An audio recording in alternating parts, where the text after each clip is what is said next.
Wawancara yang aneh. Hari itu adalah hari yang ditunggu-tunggu oleh Nurul.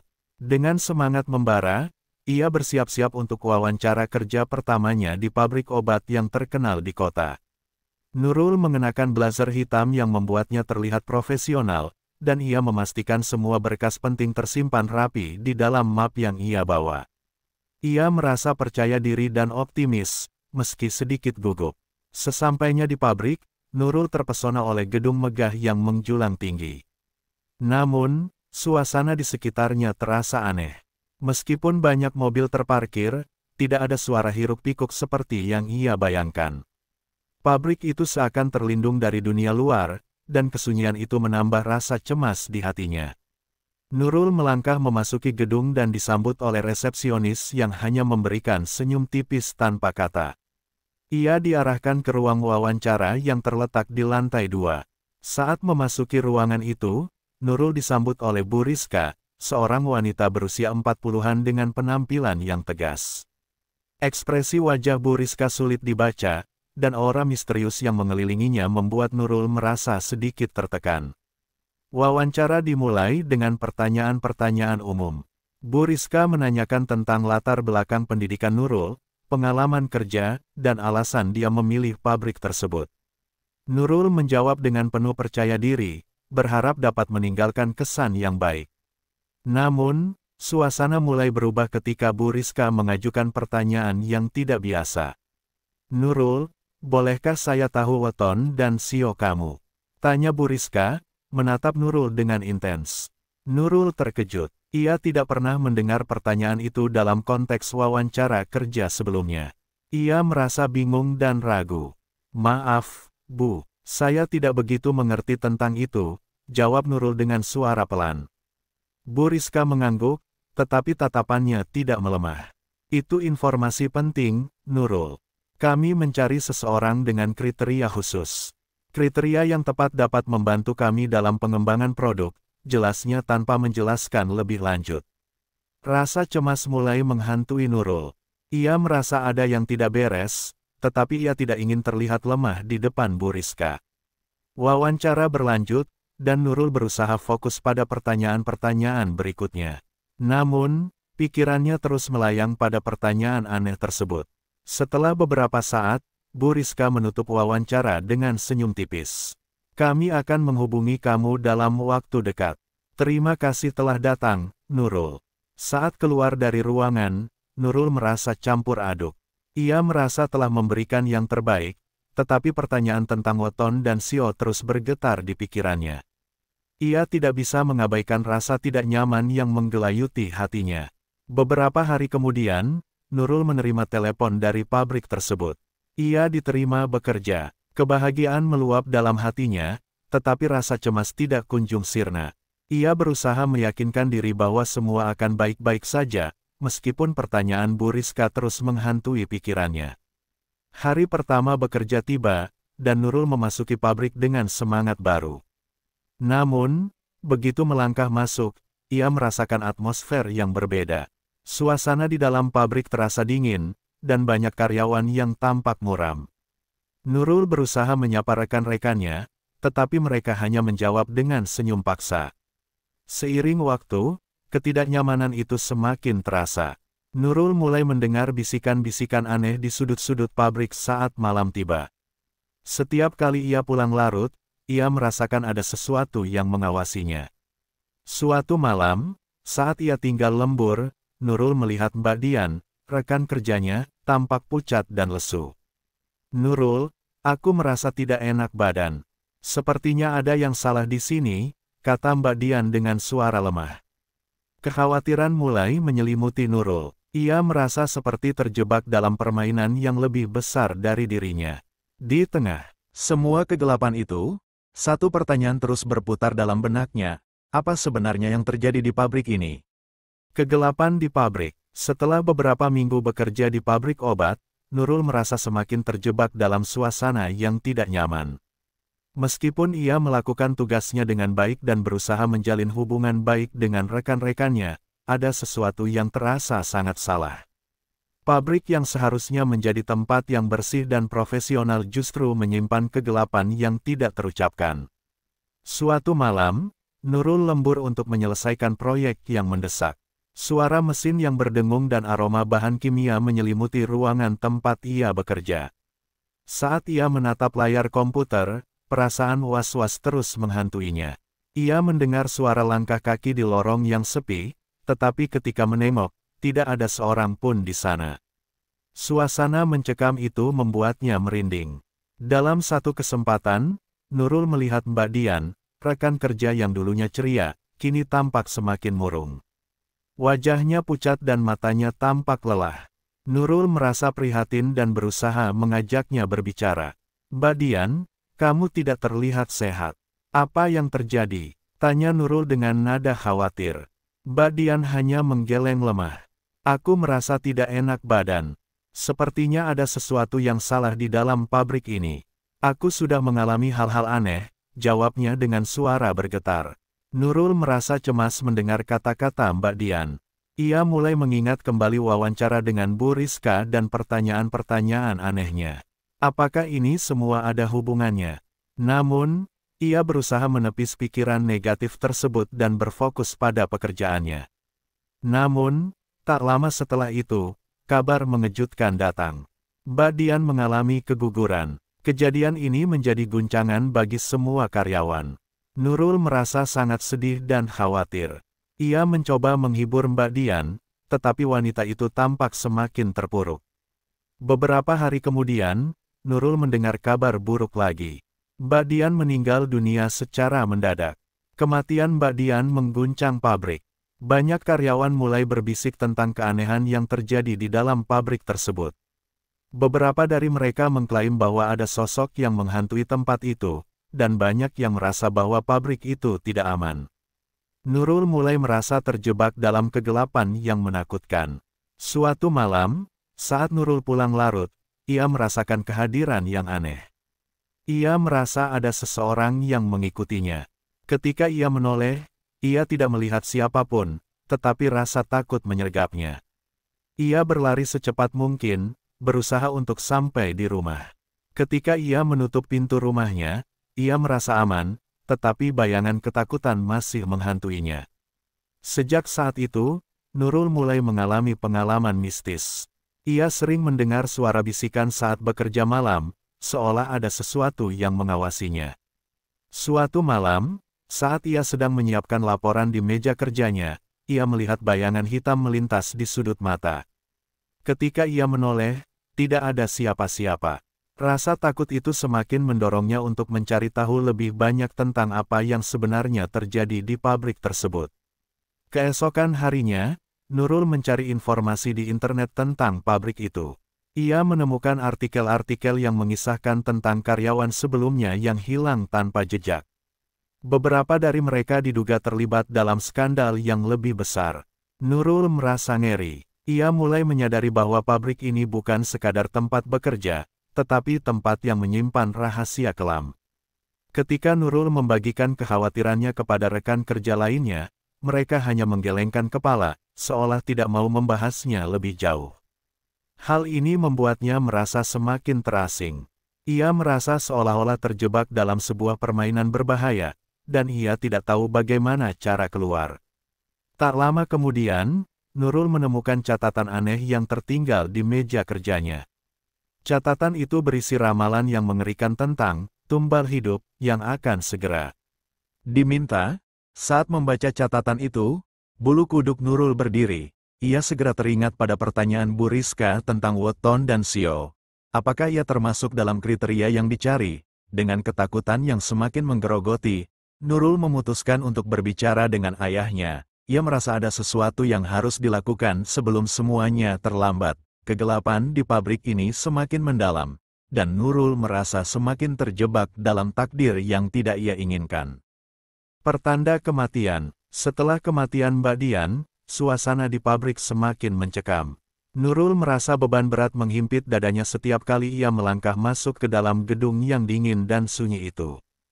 Rasa cemas dan ketidakpastian terus mengikutinya, dan ia tidak bisa mengabaikan firasat buruk yang menghantuinya. Untungnya, ada satu-satunya orang yang selalu bisa menenangkannya, ayahnya. Suatu hari, setelah pulang kerja, Nurul menerima telepon dari ayahnya. Suaranya yang hangat dan lembut membuat Nurul merasa sedikit lebih tenang. "Nurul, bagaimana kabarmu? Apa kamu sudah merasa lebih baik?" tanya ayahnya. Nurul menghela napas berat. "Ayah, aku merasa tidak nyaman di pabrik ini. Banyak hal aneh yang terjadi, dan aku sangat khawatir," jawabnya dengan suara bergetar. "Mungkin kamu perlu istirahat sejenak. Jangan ragu untuk berbagi apa yang kamu rasakan dengan orang lain. Ingat, keselamatanmu lebih penting," saran ayahnya. Nurul mengangguk meski ayahnya tidak dapat melihatnya. Ia tahu bahwa ayahnya benar, tetapi rasa tanggung jawab terhadap pekerjaan membuatnya ragu. Namun, saat malam menjelang, ia merasa semakin tertekan. Suara bisikan di sudut-sudut pabrik semakin mengganggu pikirannya, dan setiap kali ia bekerja lembur, ia merasakan kehadiran yang menakutkan. Beberapa malam kemudian, saat Nurul kembali bekerja, ia menemukan catatan kecil yang tertinggal di meja kerjanya. Catatan itu tampak usang dan terlipat sembarangan. Saat membukanya, Nurul merinding membaca isi catatan tersebut. Ada ramalan yang menakutkan tentang tumbal hidup, dan bagaimana pabrik itu akan meminta korban. Setiap kalimat seakan terukir dalam benaknya dan menambah rasa takut yang sudah ada. Nurul segera bergegas mencari informasi lebih lanjut tentang pabrik tersebut. Ia menghabiskan malam dengan menjelajahi internet, mencari tahu sejarah pabrik dan kabar-kabar yang beredar. Ia menemukan artikel-artikel yang mengungkapkan bahwa beberapa karyawan sebelum dirinya tidak pernah kembali setelah bekerja lembur. Banyak dari mereka yang dilaporkan hilang tanpa jejak, dan rumor tentang praktik-praktik gelap di dalam pabrik itu mulai beredar. Malam itu, Nurul tidak bisa tidur. Pikiran tentang ramalan dan berita-berita mengerikan terus menghantuinya. Ia merasa terjebak dalam situasi yang tidak bisa ia kendalikan.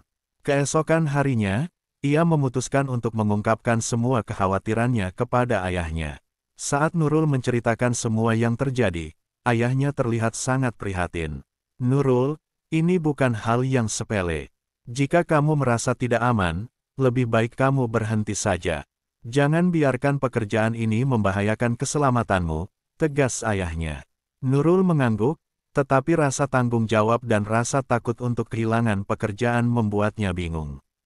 Ia merasa terjebak antara kewajiban dan keselamatan.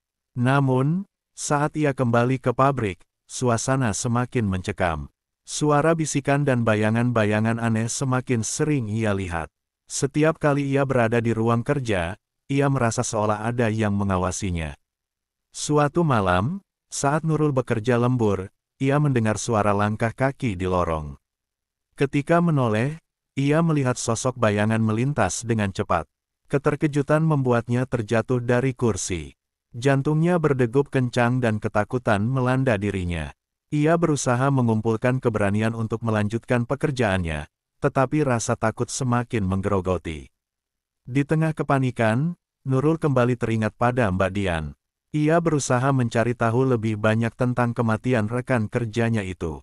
Dalam pencariannya, ia menemukan bahwa kematian Mbak Dian tidak dilaporkan secara resmi. Banyak yang percaya bahwa kematiannya terkait dengan rahasia kelam pabrik tersebut. Dalam keputusasaannya, Nurul memutuskan untuk mencari bantuan. Ia bertemu dengan salah satu rekan kerjanya, Rudy, yang selama ini tampak lebih berani. Ketika Nurul menceritakan semua yang terjadi, Rudy terlihat terkejut. "Aku juga merasakan hal yang sama. Banyak yang menghilang di sini, tetapi kita tidak dapat berbicara dengan bebas. Mereka yang tahu terlalu banyak, seringkali tidak pernah terlihat lagi," ujarnya dengan nada serius. Kata-kata Rudy membuat Nurul semakin ketakutan. Ia merasa seperti terjebak dalam permainan berbahaya, di mana setiap langkah yang diambil dapat berujung pada bahaya. Rudy menyarankan agar Nurul segera mencari cara untuk keluar sebelum semuanya terlambat. Setelah berbicara dengan Rudy, Nurul merasa lebih bertekad untuk mencari jalan keluar. Namun, setiap kali ia berpikir untuk mengundurkan diri, bayangan Mbak Dian dan rekan-rekan lainnya yang hilang mengingatkannya tentang kegelapan yang mengintainya. Ia merasa terjebak dalam sebuah siklus yang tidak ada habisnya. Keputusan yang menentukan. Kegelapan di pabrik semakin menggerogoti Nurul. Setiap hari, ia merasakan ketakutan yang semakin menguat. Suara bisikan yang terdengar di malam hari, bayangan yang melintas di depan matanya, dan berita tentang hilangnya karyawan-karyawan sebelumnya membuatnya merasa terperangkap dalam sebuah mimpi buruk yang tak berujung. Keputusan untuk berbicara dengan ayahnya menjadi semakin mendesak, tetapi ia juga merasa terikat oleh rasa tanggung jawab terhadap pekerjaannya. Suatu sore, saat Nurul selesai bekerja, ia mendapati selembar kertas terlipat di meja kerjanya. Dengan hati-hati, ia membuka kertas itu dan menemukan sebuah catatan yang ditulis dengan tangan. Jangan percaya pada apa yang mereka katakan. Cari tahu sendiri sebelum terlambat, demikian bunyinya. Nurul merasakan ketakutan yang mendalam. Siapa yang menulis catatan ini? Apakah ini peringatan untuknya? Dengan pikiran yang bergejolak, Nurul memutuskan untuk mencari tahu lebih lanjut. Ia bertanya kepada beberapa rekan kerjanya tentang rumor yang beredar di pabrik, tetapi mereka hanya menggelengkan kepala dan menyuruhnya untuk tidak membahas hal tersebut. Rudy, satu-satunya orang yang tampak lebih berani, memberinya saran. Kamu harus berbicara dengan orang-orang yang pernah bekerja di sini sebelumnya. Mereka mungkin memiliki informasi berharga. Nurul berusaha mencari kontak orang-orang yang pernah bekerja di pabrik itu, tetapi upaya tersebut tidak mudah. Banyak dari mereka yang hilang jejaknya, dan yang tersisa tidak mau berbicara. Rasa putus asa mulai menghantuinya, tetapi nuraninya terus mendorongnya untuk mencari kebenaran. Ia tidak bisa membiarkan hal ini terus berlanjut. Keesokan harinya, Nurul dipanggil oleh Bu Rizka. Suara tegas wanita itu menggema di ruangannya. Nurul, kita perlu membahas kinerja kamu di sini. Sepertinya ada beberapa hal yang perlu diperbaiki. Nurul merasakan jantungnya berdegup kencang. Ia tahu bahwa Bu Rizka selalu mengawasi setiap langkahnya. Selama pertemuan, Bu Rizka mulai mengajukan pertanyaan-pertanyaan yang membuat Nurul merasa tertekan. Apa kamu merasa nyaman bekerja di sini? Apakah ada yang mengganggu konsentrasi kamu? Tanya Bu Rizka dengan nada mencurigakan.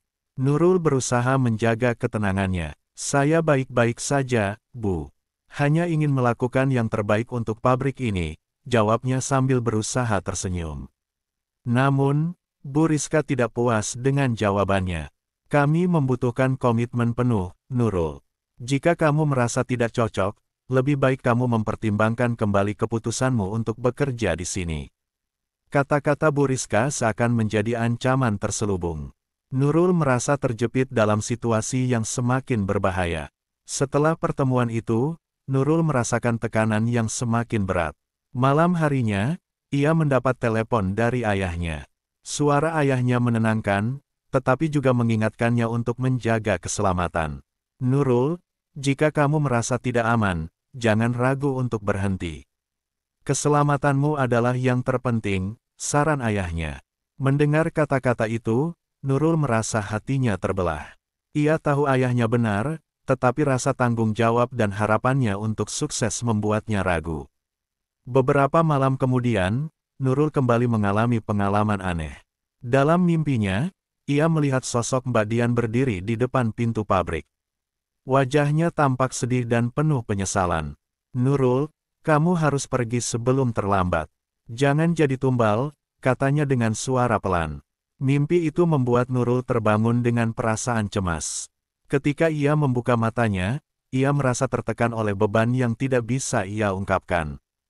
Keesokan harinya, saat ia mempersiapkan diri untuk pergi bekerja, Nurul menyadari bahwa ia tidak bisa terus hidup dalam ketakutan. Ia merasa harus membuat keputusan yang bijaksana untuk menyelamatkan hidupnya.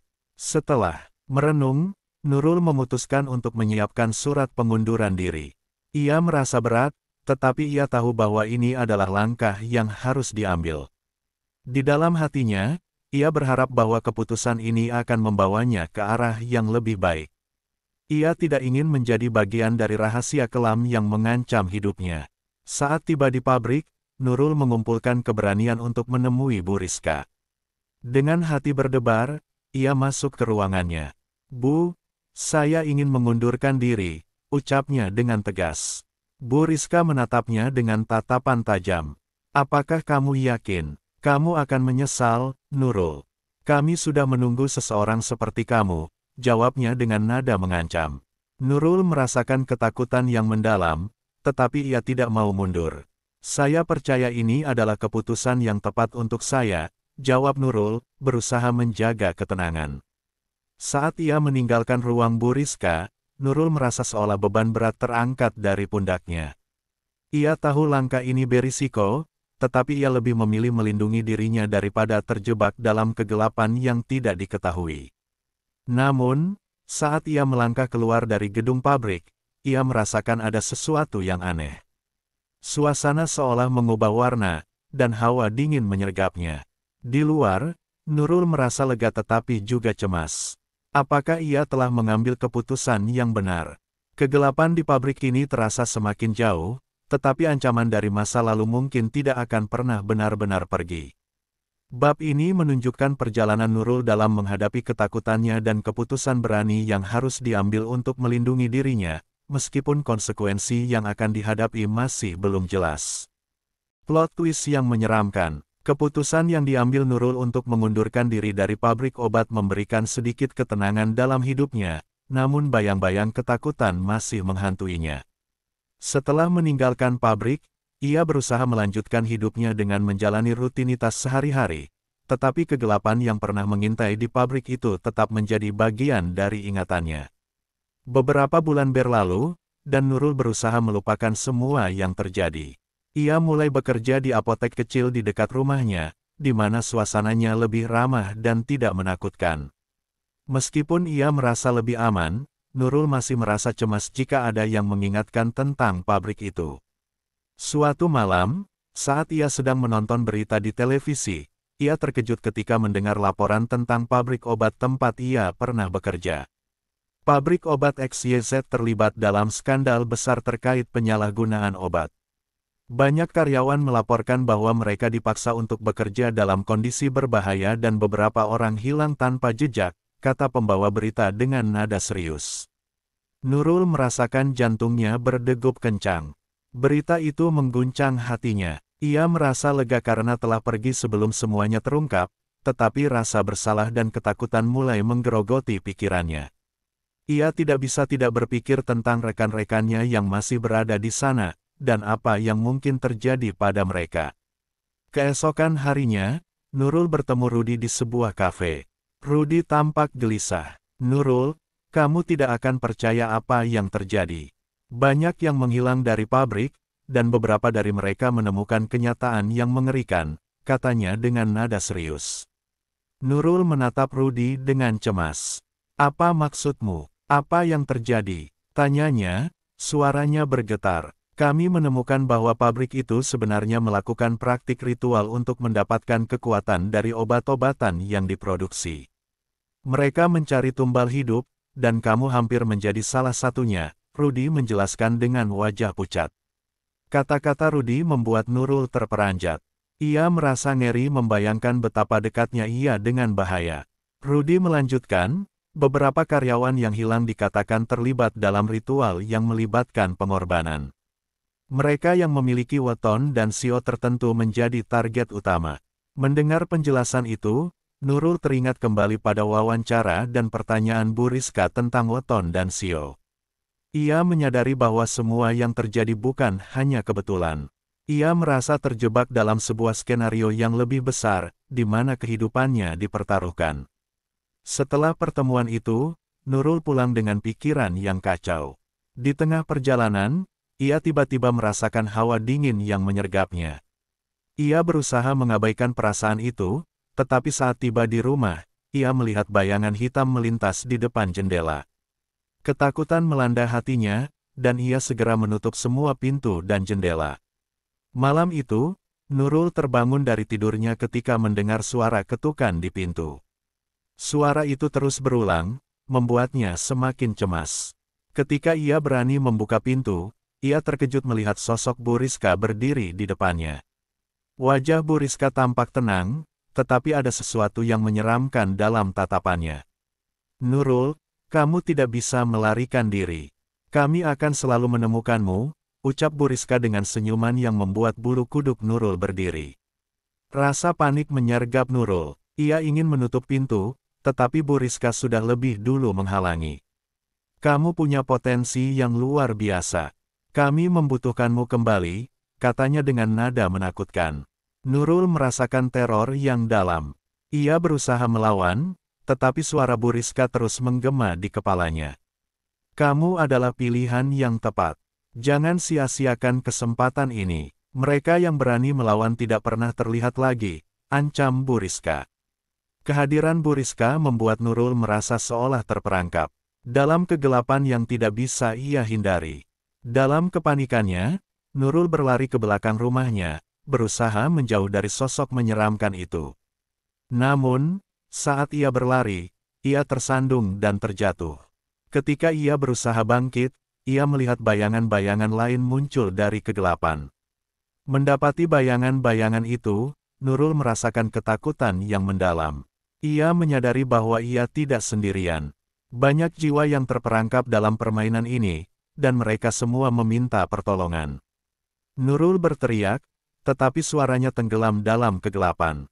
Dalam sekejap, Nurul teringat pada semua yang telah terjadi. Ia mengingat Mbak Dian dan rekan-rekannya yang hilang. Ia menyadari bahwa meskipun ia berhasil keluar dari pabrik, kegelapan itu tidak akan pernah meninggalkannya. Semua keputusan yang diambil, semua upaya untuk melindungi dirinya, seakan sia-sia. Ketika Nurul berusaha bangkit kembali, ia merasakan sesuatu yang aneh.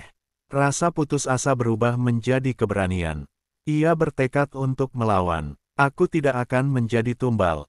Aku tidak akan menyerah. Teriaknya, mengusir semua ketakutan yang menggerogoti. Namun, saat ia berbalik untuk melawan, semuanya menjadi gelap. Nurul merasa seolah ditarik ke dalam kegelapan yang dalam, dan saat itu, ia menyadari bahwa ia telah terjebak dalam takdir yang tidak bisa ia hindari. Dalam sekejap, semua terasa hampa, dan di antara kegelapan itu, Nurul merasakan kehadiran banyak jiwa yang terperangkap, seolah mengingatkannya bahwa mereka semua adalah bagian dari cerita yang sama.